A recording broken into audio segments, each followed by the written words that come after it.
வாங்க சமைக்கலாம் ஸ்ரீதேவி சமையலில். இன்றைக்கி எங்கள் வீட்டில் செஞ்ச சமையல் தாங்க பார்க்க போகிறோம். சாப்பாடு,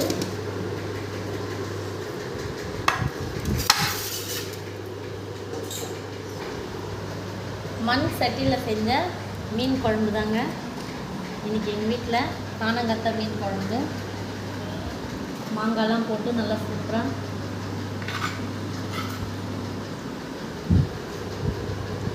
மீன் குழம்புங்க.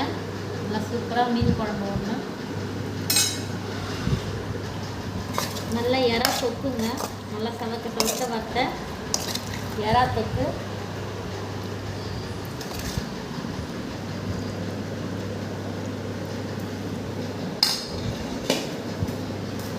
மீன் வறுவலுங்க, மீன் ஃப்ரை.